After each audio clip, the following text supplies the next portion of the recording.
Olá para todos e todas, meu nome é Marcelo Buzetto, eu sou do Movimento dos Trabalhadores Rurais Sem Terra, do MST, sou professor de Geopolítica do Mundo Contemporâneo, no curso de Relações Internacionais do Centro Universitário Fundação Santo André.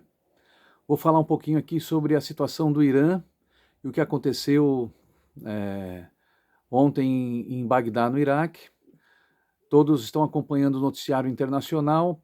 O governo dos Estados Unidos, num ato irresponsável, ilegal, covarde, realizou um ataque, um bombardeio com drones contra um veículo em Bagdá, no Iraque, onde estava o general iraniano Qassem Soleimani, chefe da Força Al-Quds, da Guarda Revolucionária Iraniana. É uma força que foi criada logo após a Revolução Vitoriosa no Irã, em fevereiro de 1979. A Revolução Iraniana já faz 41 anos e o general Soleimani é produto direto e legítimo desse processo de transformação econômica, política, social e cultural que o Irã vive nos últimos 41 anos. Ele foi assassinado no Iraque porque ele é um dos principais estrategistas do Irã para a região do Grande Oriente Médio. Ele é um estrategista político e também um estrategista militar.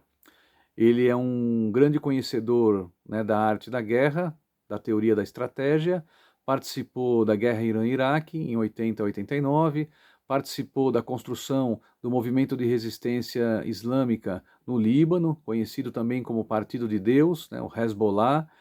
Ele ajudou a elaborar e executar operações que levaram à derrota de Israel no Líbano no ano de 2000 e à derrota de Israel no Líbano na Guerra de 33 Dias em 2006. Então ele tem uma experiência de guerra regular contra o Iraque, quando era governado pelo Saddam Hussein, tem uma experiência de guerra assimétrica, de guerra de guerrilhas, de guerra irregular, de guerra urbana, de conflito urbano, que foi a guerra no Líbano, e tem uma experiência também do conflito da Síria e também do Iraque. Todos sabem que os Estados Unidos invadiu o Iraque em 2003. O Iraque viveu uma situação de profunda e permanente instabilidade, a ponto de levar o país a uma situação de destruição econômica, social, política, militar. E o Iraque viveu sob o domínio das tropas de ocupação estadunidenses, com a colaboração da OTAN, que junta também forças de outros países além dos Estados Unidos. Mas os Estados Unidos foram obrigados a se retirar do Iraque, e isso teve início, principalmente a partir de 2010, 2011, operação de redução do número de tropas estadunidenses no Iraque. O Irã ampliou sua influência no Iraque, até porque o Iraque é um país de maioria xiita. O Iraque é um país árabe, é um país muçulmano e tem uma maioria de muçulmanos xiitas no Iraque. Na época do Saddam Hussein, os xiitas eram perseguidos, reprimidos e eram minoria no governo. De 2011 para cá, os xiitas montaram um governo com maioria. Então o Iraque acabou se aproximando do Irã na política regional para o Oriente Médio. O Irã é um dos grandes produtores de petróleo, é o quarto maior produtor de petróleo, um grande exportador. O Irã tem realizado operações militares conjuntas, com Rússia e China nas últimas semanas, principalmente por conta de uma operação que o Irã tem realizado para defender o Estreito de Hormuz, por onde passa grande parte do petróleo que sai do mundo árabe, Arábia Saudita e outros países, e é exportado para o resto do planeta. O Estreito de Hormuz tem uma localização estratégica e o Irã tem defendido que quem deve fazer a segurança e o controle daquela região são somente os países daquela área. O Irã tem defendido que todos os navios e tropas estrangeiras se retirem e que não se intrometam na segurança. O Irã tem defendido que é necessário um plano conjunto e coordenado entre os países da região para se fazer e garantir a segurança da exportação de petróleo e gás daquela região para o resto do mundo. O Irã se tornou, nos últimos 41 anos de Revolução Islâmica, uma potência regional em expansão, grande influência no mundo muçulmano, mas também entre seus vizinhos árabes. O Irã não é um país árabe, o Irã é um país persa. O assassinato do general Soleimani vai ter repercussões, vai ter vingança, vai ter com certeza uma resposta à altura por parte do governo iraniano e por parte do Hezbollah, porque o governo dos Estados Unidos, na última semana de dezembro, realizou uma operação militar e atacou uma base das Unidades de Mobilização Popular, uma força que teve um papel decisivo na derrota do Estado Islâmico no Iraque. O general Soleimani ajudou muito a organizar essas forças militares na Síria e no Iraque para derrubar o Estado Islâmico.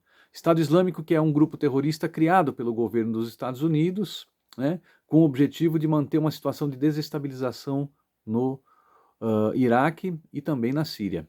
Os Estados Unidos tentou derrubar o governo sírio, tentou derrubar o governo do Irã, e o Irã conseguiu sobreviver até agora. O general Soleimani, ele tinha uma importância muito grande para a população do Irã. Ele foi considerado um herói de guerra, na guerra Irã-Iraque, um herói dos povos que lutam contra o sionismo e a política de agressão do governo israelense, em especial na Palestina. Ele tem sido um grande articulador do apoio iraniano à Palestina. O Irã hoje é o país que mais apoia a resistência palestina, em especial a resistência palestina em Gaza.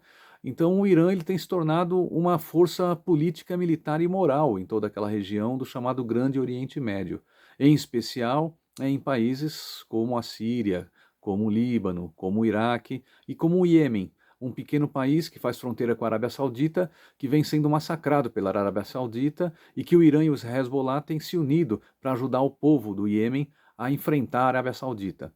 Essa guerra é uma guerra dos Estados Unidos, mas tem a cumplicidade e a conivência da Arábia Saudita e de Israel, né? Então não tenham dúvida que esse ato do Trump está sendo comemorado pela monarquia saudita e também por Israel. Talvez não por todos, em especial para os militares, porque sabem da possibilidade que é um conflito de grandes proporções nos próximos meses. Talvez não a Terceira Guerra Mundial, mas ali tem vários interesses. Para concluir, é importante lembrar que o Irã tem se reunido com Rússia e China para propor que o preço do barril do petróleo no mercado mundial não seja mais cotado em dólar. Também tem proposto que as operações internacionais, as operações de comércio entre China e Rússia sejam feitas em outra moeda, que não em dólar. Assim como o Irã se reuniu agora, né, numa conferência com países muçulmanos, onde um grupo de 20 países muçulmanos, entre eles duas potências importantes como Irã e Turquia, para debater a possibilidade de que entre os países muçulmanos se realize um comércio com outra moeda que não o dólar. Então isso afeta de fato a economia estadunidense. Então são vários os motivos que levou o Trump a tomar essa decisão. Não sabemos se ele consultou toda a cúpula militar estadunidense, talvez não, talvez só uma parte, né? Mas o Trump acredito que cometeu um grande erro e que pode levar a um movimento de fortalecimento da luta anti-imperialista em todo o Oriente Médio. Vamos poder assistir nos próximos meses, talvez, né, mais operações de ataque a bases militares estadunidenses ou a soldados estadunidenses no Oriente Médio. E o que precisamos agora é unir o mundo, né, numa ação de solidariedade em defesa do povo do Irã, em defesa do direito do Irã de se defender diante de qualquer ataque do imperialismo estadunidense. Nós defendemos um mundo de paz, de justiça, de soberania e de autodeterminação. Mas para isso é preciso que seja um mundo sem imperialismo, sem colonialismo. Fica aqui nossa solidariedade ao povo iraniano e que um dia possamos viver num mundo de paz, de justiça, de solidariedade e de autodeterminação para todos os povos, para todas as nações.